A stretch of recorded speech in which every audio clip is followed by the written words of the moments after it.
ऐसा कभी आपके साथ हुआ है कि आपकी तबीयत खराब हुई और आपने कुछ घरेलू नुस्खे अपनाए? आपने सोचा होगा कि इनका कोई साइड इफ़ेक्ट तो होता नहीं, या फिर वेट लॉस के नाम पर आपने किसी हर्बल प्रोडक्ट का सेवन शुरू कर दिया क्योंकि इसका भी कोई साइड इफ़ेक्ट नहीं होता, ऐसा आपने सोचा। पर अगर आप यहाँ ऐसा सोच रहे हैं तो आप गलत हो सकते हैं, और बहुत संभव है कि मेरे ये कहने पर आप मुझे गलत समझें। हो सकता है आप इस वीडियो को यहीं देखना बंद कर दें क्योंकि आपको मेरी बात पर विश्वास नहीं होगा। पर विश्वास मानिए, आप ही की तरह अंबेडकर नगर के रहने वाले संजीव कुमार भी यही सोचते थे, और कुछ समय पहले उन्होंने अपने पिता को इन्हीं कारणों के चलते खो दिया। आप मेरा विश्वास न करना चाहें तो कुछ बातें आप उन्हीं के मुंह से सुनिए।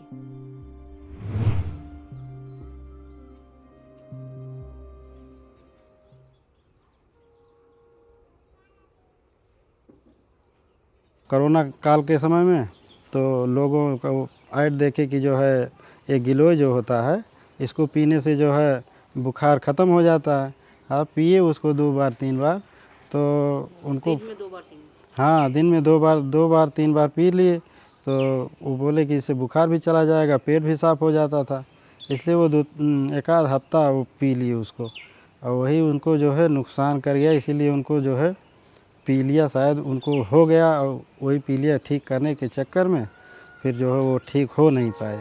तो पीलिया का इलाज जो है पहले तो हल्के में लिए, फिर यहाँ जो है टांडा में एक हैं मेजर विद्यानंद डॉक्टर, तो उनको दिखाए तो उन्होंने 5 दिन की दवा लिखी। 5 दिन बाद जो है वो दवा खाए, उनको कुछ रिस्पांस नहीं मिला, आराम नहीं हुआ। तो वो चौराहे पर वो जाते थे, उसके बाद जो है गांव वाले वहाँ बैठते थे, तो उन्होंने बताया यार यहाँ जो है झाड़ फूँक वाला है, वो जो है पीलिया झाड़ फूँक के ख़त्म कर देता है। कई लोगों को जो है उससे उनको फ़ायदा हुआ है, ठीक हो गया है। तो झाड़ फूँक के चक्कर में जब उसके पास गए, झाड़ फूँक वाले के पास, तो वो जो है दवा देने लगा, तो बोला कि हमारी दवा खाना तो अंग्रेज़ी दवा मत खाना। और ऐसे ऐसे करते में बारिश हो रही थी, तो मंगलवार और इतवार को देखता था, तो जा नहीं पाए। उसके बाद 1 हफ्ता काफ़ी बीत चुका। फिर जब मंगलवार आया तो गए, फिर उससे दवा ली, फिर खाया, तो फिर कोई जब आराम नहीं हुआ, जब लगभग 15-20 दिन हो गया, तो फिर वापस उसी डॉक्टर के पास गए। तो डॉक्टर देखे तो बोले अभी जो है यहाँ आपका इलाज ऐसे नहीं हो पाएगा, अब आपका जो है जांच करवाना पड़ेगा। तो उन्होंने लोहिया अस्पताल लखनऊ में जो है जांच के लिए लिख दिया कि आप जाइए वहाँ पे जांच करवाइए। तो वहाँ फिर उनको लेके वहाँ के बजाय जो है मेडिकल कॉलेज में ले गए। तो मेडिकल कॉलेज में उनकी भर्ती हुई, जहाँ उनका इलाज जो है मान के चलिए 1.5 महीने तक चला था।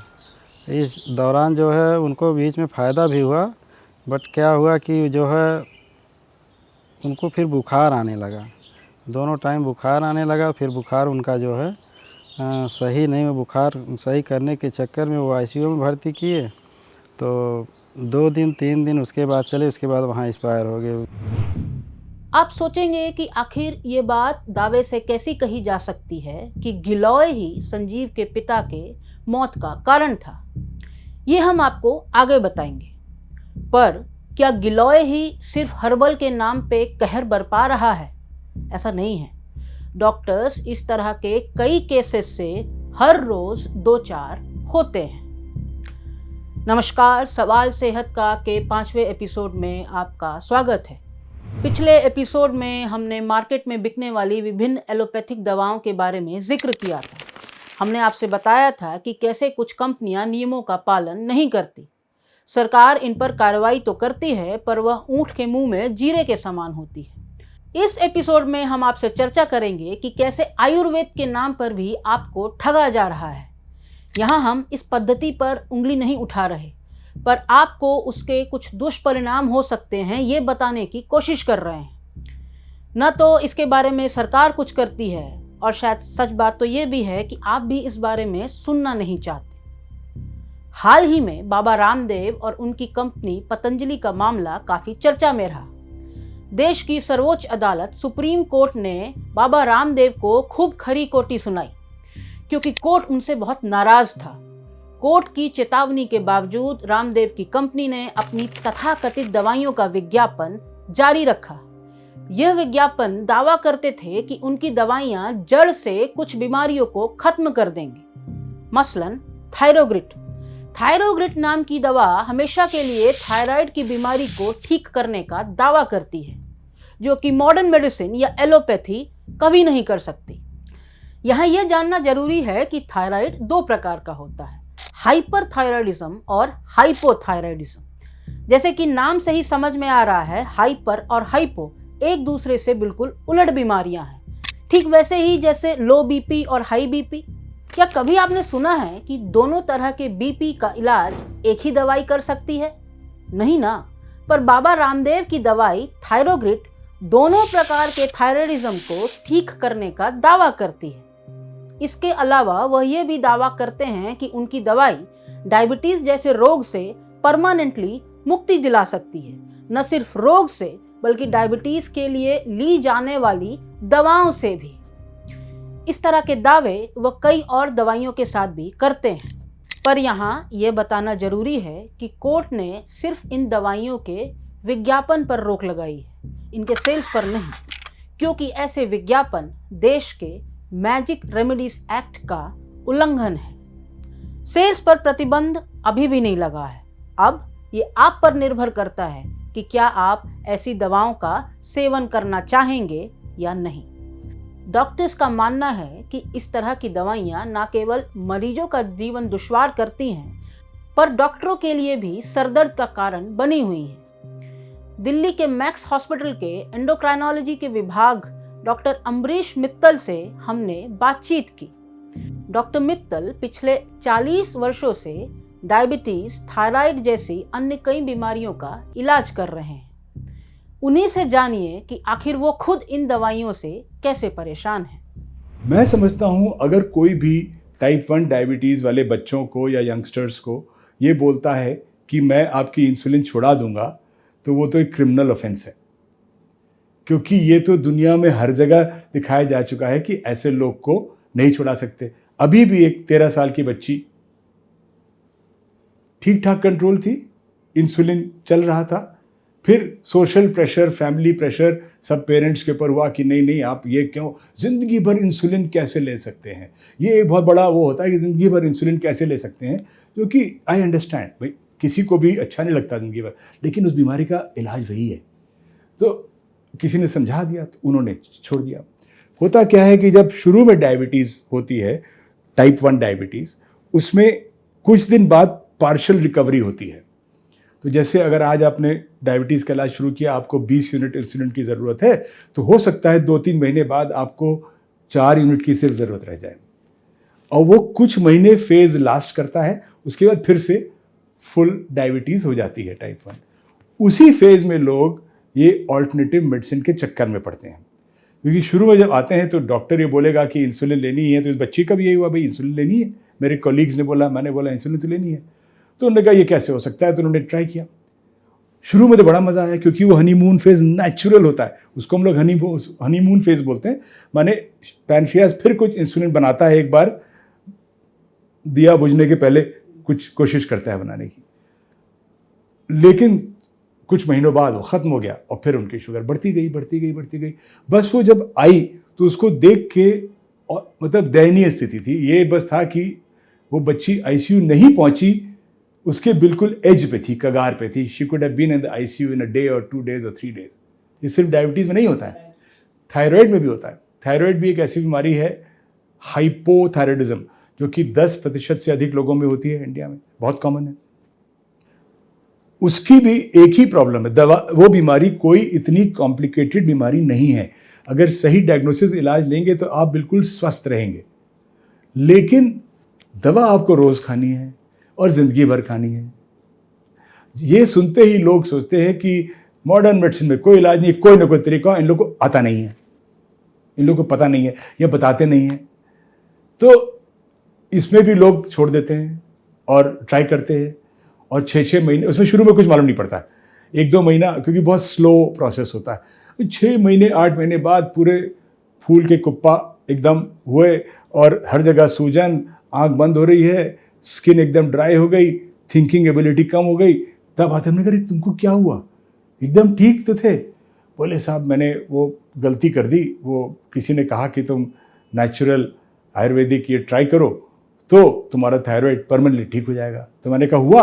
बोले साहब नहीं हुआ। तो मैंने कहा फिर? बोले साहब गलती हो गई।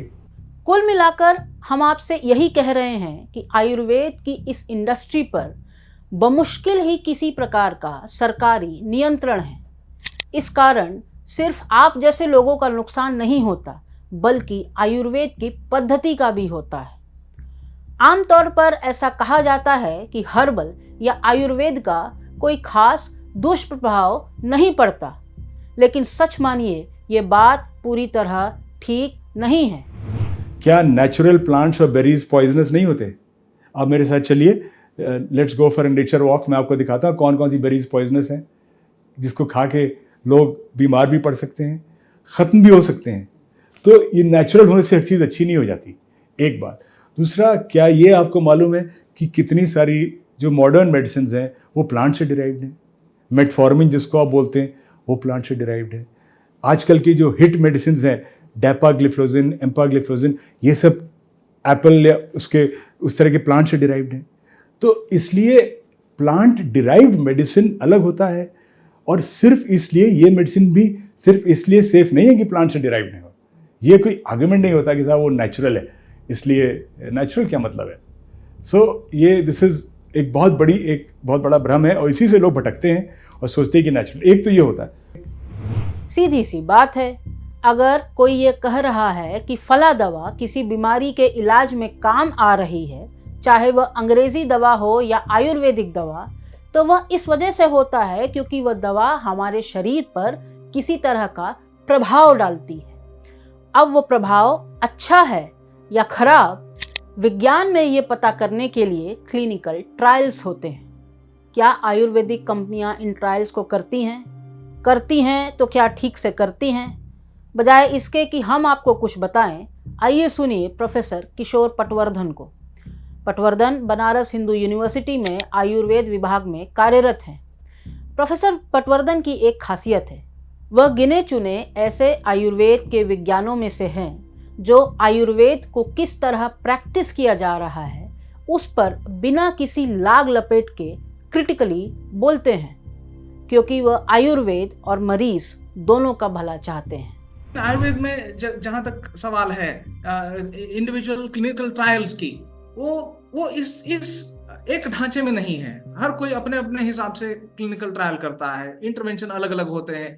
कोई क्या है, कोई प्लेसिबो कंट्रोल ट्रायल करता है, कोई दूसरा करता है, और उसमें डिजाइन में कई सारे फर्क होते हैं। तो यूनिफॉर्मिटी जो है वो क्लिनिकल ट्रायल्स में नहीं होने की वजह से अच्छे मेटा एनालिसिस और अच्छे सिस्टमेटिक रिव्यूज आयुर्वेद में नहीं है। ऐसा नहीं कि नहीं है, लेकिन बहुत अच्छे स्तर के सिस्टमेटिक रिव्यूज और मेटा एनालिसिस नहीं है। इसके लिए करना क्या चाहिए हम लोगों को? एक तो क्लिनिकल ट्रायल की यूनिफॉर्मिटी लानी चाहिए, है ना, और इसकी क्लिनिकल ट्रायल की यूनिफॉर्मिटी प्लस स्टैंडर्ड, अच्छे सैंपल साइज को लेकर के एक जैसे इंटरवेंशंस, ये सब फॉलो करना चाहिए। जहाँ तक ये यूनिफॉर्मिटी लानी चाहिए। कई सारे कॉम्प्लेक्स इंटरवेंशंस आयुर्वेद में हैं, उनको क्लिनिकल ट्रायल या single blind, double blind, randomised clinical trial इन तरीके के ढांचों में डालना वो बहुत ही मुश्किल है। तो सबसे अच्छा क्या होगा कि प्रैक्टिस बेस्ड एविडेंस या लॉन्ग टर्म ऑब्जर्वेशनल स्टडीज। इस बात को मैं अक्सर कहता आ रहा हूं कि जैसे कार्डियोवैस्कुलर डिसीज के कई सारे जो इंफॉर्मेशन है वो सब एक लॉन्ग टर्म ऑब्जर्वेशनल स्टडी से आए हैं, जो फ्रामिंगहैम हार्ट स्टडी कहते हैं। इसी तरह से जो स्मोकिंग और लंग कैंसर का जो एसोसिएशन है, वो ब्रिटिश डॉक्टर्स स्टडी जिसको कहा जाता है, उस एक स्टडी से मिला। वो भी लंबी, अच्छे खासे हजारों डॉक्टर्स को उसमें रिक्रूट किया गया था और कई दशकों तक वो स्टडी चली। तो इस तरीके से अगर हम अच्छे से डिजाइन्ड तरीके से और लंबे समय तक हम आयुर्वेद की प्रैक्टिस जैसे जैसे होती है उसको अच्छे से डॉक्यूमेंट करते जाएं, तो हमको अगले 10-15 साल में अच्छे से अच्छा एविडेंस हमारे सामने आएगा। इसमें कोई दो राह नहीं है। इसके अलावा एक मुसीबत यह भी है कि हर गली नुक्कड़ पर अब कोई आयुर्वेद का स्टोर है और एक तथाकथित विद्वान बैठा हुआ है। पता नहीं वह नीम हकीम खतरे जान ने आयुर्वेद की पढ़ाई भी की है या नहीं। बाकी कसर हर्बल और नेचुरल के नाम पे बिकने वाले कई प्रोडक्ट्स पूरी कर देते हैं। और कोविड महामारी तो इन सब के लिए आपदा में अवसर बन के आई थी। पर सिर्फ इन कंपनियों पर ही उंगली क्यों उठाना? याद है आपको किस तरह सरकार के आला अधिकारी उस समय प्रेस कॉन्फ्रेंस कर इन उत्पादों का इस्तेमाल करने के लिए आपसे कहते थे? नीति आयोग के सदस्य डॉक्टर विनोद पॉल ने तो च्यवनप्राश का खूब प्रमोशन किया। उन्होंने दावा किया कि च्यवनप्राश आपकी इम्यूनिटी को बढ़ाएगा। ये सब तब हो रहा था जब इस बात के कोई वैज्ञानिक प्रमाण मौजूद नहीं थे। महामारी के दौरान देश के आयुष मंत्रालय ने एक प्रोटोकॉल जारी किया। उसमें लिखा, chyawanprash is believed to be effective in post recovery period. मतलब ऐसा बिलीव किया जाता है या माना जाता है कि च्यवनप्राश कोविड से रिकवरी के दौरान कारगर है। कैसे? पता नहीं। पर विज्ञान केवल बिलीफ पर नहीं चलता, वह सिर्फ प्रमाण पर चलता है। और कुछ हुआ हो या ना हुआ हो, च्यवनप्राश के बेतरतीब सेवन से मरीजों का शुगर लेवल तो जरूर बढ़ गया होगा। च्यवनप्राश और इम्यूनिटी से रिलेटेड एक अध्ययन तो है जो ये दावा करता है कि च्यवनप्राश इम्यूनिटी को बढ़ाता है। पर इस अध्ययन की सच्चाई हम आपको एपिसोड के अगले हिस्से में बताएंगे। इसके अलावा आयुष मंत्रालय ने कोविड प्रिवेंट करने के लिए एक प्रिवेंटिव किट जारी की जो कि विभिन्न जड़ी बूटियों का एक कलेक्शन था। उसके भी वैज्ञानिक प्रमाण कभी साझा नहीं किए गए। इसके अलावा सरकार के प्रेस इंफॉर्मेशन ब्यूरो ने भी एक सार्वजनिक बयान जारी कर लोगों से गिलॉय लेने को कहा, बिना कोई प्रामाणिक जानकारी दिए। हालांकि इसने इम्यूनिटी कितनी बढ़ाई या घटाई ये एक अलग किस्सा है, लेकिन जो इसने संजीव कुमार के पिताजी जैसे लोगों के साथ किया वह अभी अभी हमने सुना। अगर आपको लगता है कि संजीव के पिताजी के साथ जो हुआ वह एक रेयर इंसिडेंट था तो आप गलत हो सकते हैं। दो अलग अलग डॉक्टर्स के समूहों ने इस पर 2 शोध किए। दोनों पेपर्स साइंटिफिक जर्नल्स में छपे। उन्होंने इस बात को स्थापित किया कि कई लोगों में गिलॉय लेने के चलते लीवर फेलियर के केसेस हुए। लीवर फेलियर की वजह से कुछ लोगों को लिवर ट्रांसप्लांट तक कराना पड़ा या कुछ लोगों की तो जान भी चली गई। यहाँ ध्यान दीजिए मेरे शब्द कुछ पर। कुछ माने गिलॉय उन लोगों के लिए नुकसानदायक था जिन्हें शुगर या थायराइड जैसी ऑटो इम्यून बीमारियां थी। संजीव के पिताजी को डायबिटीज थी। लेकिन सरकार ने बेहद लापरवाही से गिलॉय का प्रचार किया। वह ये चेतावनी देना भूल गई कि किन लोगों को गिलॉय बिल्कुल नहीं लेना चाहिए। शायद ऐसा किया गया होता तो संजीव के पिताजी की जान नहीं जाती। गिलॉय ने कुछ लोगों की जिंदगी पर कैसे कहर बरपाया, इस पर द वायर ने एक विशेष रिपोर्ट प्रकाशित की। उसका लिंक हम आपसे डिस्क्रिप्शन बॉक्स में साझा कर रहे हैं। आज भी ऐसे ढेरों लोग होंगे जो गिलॉय के दुष्प्रभावों को जाने के बिना इसका सेवन कर रहे होंगे। इतना ही नहीं, भारत और विदेशों में कई पीयर रिव्यूड स्टडीज हुई जिन्होंने आयुर्वेदिक दवाओं में हेवी मेटल्स पाए जाने की पुष्टि की। हेवी मेटल्स जैसे arsenic, cadmium, mercury. In heavy metals के चलते हाई बीपी, किडनी रोग, लिवर डैमेज और कई गैस्ट्रोइंटेस्टाइनल और न्यूरोलॉजिकल समस्याओं का सामना करना पड़ सकता है।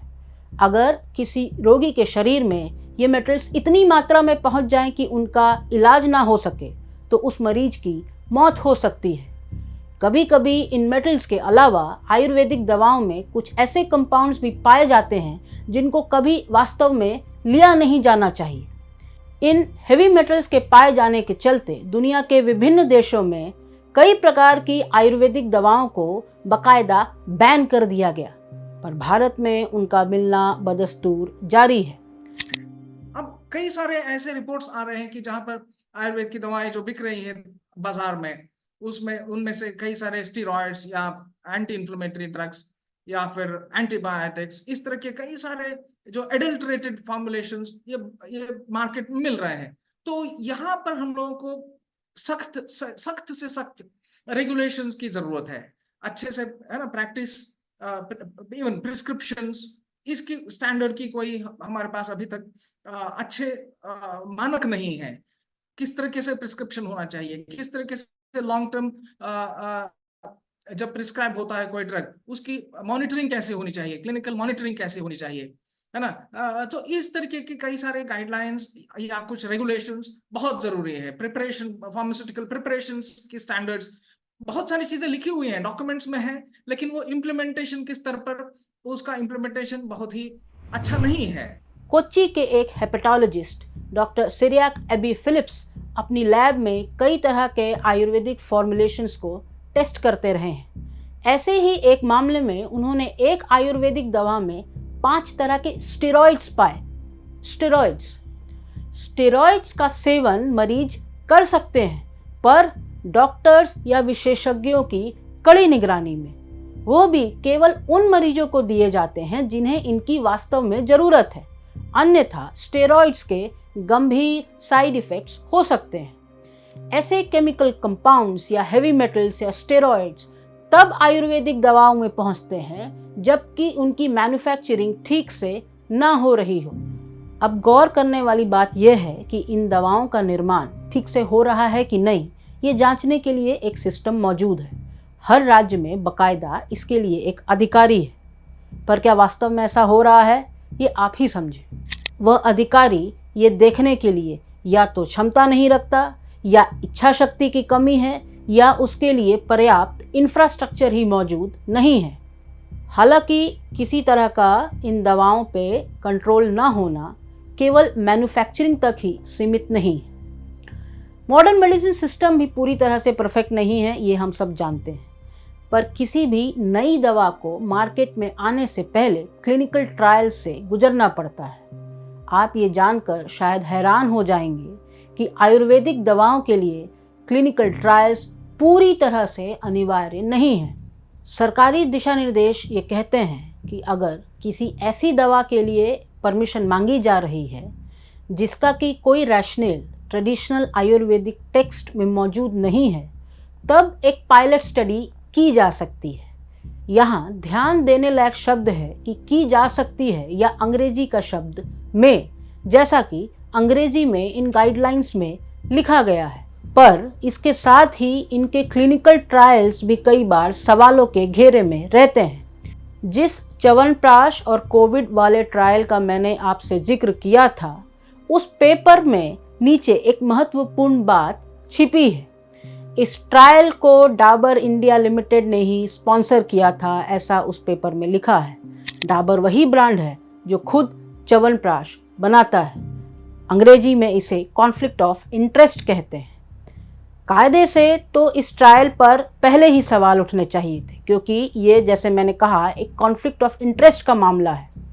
पर इस महत्वपूर्ण तथ्य को दरकिनार कर दिया गया और अंधाधुंध च्यवनप्राश का कोविड के मामले में प्रचार किया गया। पतंजलि ने भी कोरोनिल के माध्यम से कोविड को रोकने का दावा किया, लेकिन क्या ये बात आपको उस समय पता थी कि इसका क्लिनिकल ट्रायल पूरा होने से पहले ही आपको इसे परोस दिया गया? ट्रायल छोड़िए, जब इस दवा को बेचना शुरू किया गया तब तक तो ट्रायल के पार्टिसिपेंट्स का रिक्रूटमेंट भी पूरा नहीं हुआ था। इन आयुर्वेदिक दवाओं की क्वालिटी या दूसरे इश्यूज को रेगुलेट करने के लिए हमारे पास पर्याप्त कानूनों की भी कमी है, पर जो थोड़े बहुत कानून है भी उन पर ठीक से अमल नहीं हो रहा। मिसाल के लिए drug and magic remedies act, ये कानून कहता है कि कोई दवा कंपनी कुछ खास तरह के बीमारियों के बारे में यह दावा नहीं कर सकती कि वह इन बीमारियों को पूरी तरह से क्योर या ठीक कर देगी। ऐसे दावे संबंधित कोई भी विज्ञापन नहीं दिया जा सकता, लेकिन पतंजलि ने ऐसे कई विज्ञापन सालों साल प्रकाशित करवाए। सरकार चुप रही और आखिरकार सुप्रीम कोर्ट के कहने पर ही इन विज्ञापनों पर रोक लगी। अब क्या इसके पहले अगर सरकार चाहती तो मैजिक रेमेडीज एक्ट के तहत पतंजलि पर कार्रवाई नहीं कर सकती थी? हर कोई कहेगा कि हाँ, ये तो होना चाहिए था, पर नहीं हुआ। क्यों नहीं हुआ, वो आप खुद ही समझ सकते हैं। ऐसा कब तक चलेगा, इन्हें कौन कब कैसे रोकेगा, यह कोई नहीं जानता। इन आयुर्वेदिक प्रोडक्ट्स के अलावा एक नया शगुफा भी अब मार्केट में काफ़ी प्रचलित है, जिसे न्यूट्रास्यूटिकल्स का नाम दिया गया है। मुख्य रूप से वजन कम करने, सेक्सुअल हेल्थ सुधारने, लिवर और किडनी डिटॉक्सिफाई करने और मेंटल हेल्थ को बेहतर करने का दावा ये तमाम न्यूट्रास्यूटिकल्स करते हैं। सिनेमा से लेकर क्रिकेट तक की नामी हस्तियां इसका प्रचार करती नजर आती हैं। इन्हें ग्राहकों को तो ये कहकर बेचा जाता है कि चूंकि ये हर्बल या नेचुरल है, इसलिए इसका कोई नुकसान नहीं है। लेकिन सच ये है कि जो भारत का ड्रग रेगुलेटरी सिस्टम है, उसका इन न्यूट्रास्यूटिकल्स पर किसी तरह का कोई कानूनी नियंत्रण नहीं हो सकता, क्योंकि सरकारी दस्तावेजों में तो ये न्यूट्रास्यूटिकल्स दवाएं हैं ही नहीं। सरकारी दस्तावेजों में इन्हें फूड की कैटेगरी में रखा जाता है, पर आप इसे तो दवा लेकर खा रहे हैं, और चूंकि ये फूड की कैटेगरी में आती हैं, तो इसकी सेल की परमिशन और किसी भी तरह का regulation food safety standards authority of India यानी कि FSSAI करती है। अगर ये वाकई में दवाई होती तो इन पर drug controller general of India का नियंत्रण होता। वेट लॉस में 90% रोल तो लाइफस्टाइल का होता है। तभी तो दोनों ग्रुप अगर वही लाइफस्टाइल फॉलो करें, एक में ज़्यादा वेट लॉस हो, एक में कम हो, तो आप जानते हैं कि ये वाले ग्रुप में फ़ायदा हुआ। तो ये सिर्फ साइंस अवेयरनेस की बात है। We need to educate our people about the importance of science. वो उसको हम हर चीज़ को मिक्स करके नहीं, एंड साइंस का फंडामेंटल नेचर है to question everything, not to believe anything unless you see the evidence. तो ये बहुत इंपॉर्टेंट कॉन्सेप्ट है साइंस का। और अगर आप सोचते क्योंकि ये ऐसे लिखा है तो ऐसे ही होगा, या क्योंकि उसने कहा तो ऐसे ही होगा, क्योंकि वो बहुत बड़े उन्होंने कहा ऐसे ही होगा, तो ये गलत है। और अगर आप एक पे एक्सपेरिमेंट करके मैं वॉकिंग शुरू कर दूं, करता हूं मैं वॉकिंग, और मैं सोचूं मेरा वेट लॉस, मेरा वॉकिंग से वेट लॉस हो गया, ऐसे कैसे हो गया यार? अगर हो भी गया तो हर जने की बायोलॉजी फिजियोलॉजी फ़र्क होती है। आप पे जिस तरह काम किया वो दूसरे पे नहीं करेगा। वो उसके लिए नंबर्स चाहिए, कंपैरिजन चाहिए। तो ये लोग नहीं समझते हैं। पर 100 बात की एक बात, अगर आयुर्वेद को अपने रेलेवेंस को बनाए रखना है तो इसके लिए रेगुलेशन, कायदे कानून और उनके इम्प्लीमेंटेशन की ज़रूरत है। जैसा कि प्रोफेसर पटवर्धन ने बताया कि ऐसा जल्द से जल्द होना चाहिए, जिससे कि कई तरह के नुकसान को रोका जा सके। हम आपको उनके द्वारा कही गई कुछ और आंख खोलने वाली बातों के साथ छोड़े जा रहे हैं। नमस्कार। क्वालिटी ऑफ रिसर्च, जो रिसर्च जिस तरीके से होना चाहिए, तो हम लोग यहाँ एक जो है वो विरोधाभास है। जैसे हम कहते हैं कि नहीं, आयुर्वेद में रिसर्च होनी चाहिए, और दूसरी तरफ हम कहते हैं कि नहीं, आयुर्वेद में रिसर्च आयुर्वेद के सिद्धांतों के हिसाब से होनी चाहिए। जब हम इस बात को कहते हैं, हम अक्सर भूल जाते हैं कि आयुर्वेद के सिद्धांत भी रिसर्च से परे नहीं है। क्वेश्चनिंग जो है वो बहुत जरूरी है। हम लोग जिस तरह के हम टीच करते हैं, जिस तरह से पढ़ाया जाता है, आयुर्वेद के सिद्धांतों को एक अल्टीमेट ट्रूथ की तरह से हम लोग पढ़ाते हैं, जिस पर कोई प्रश्न नहीं उठ सकता है। जबकि कोई साइंस ऐसा नहीं हो सकता जहां पर प्रश्न नहीं उठाया जा सकता।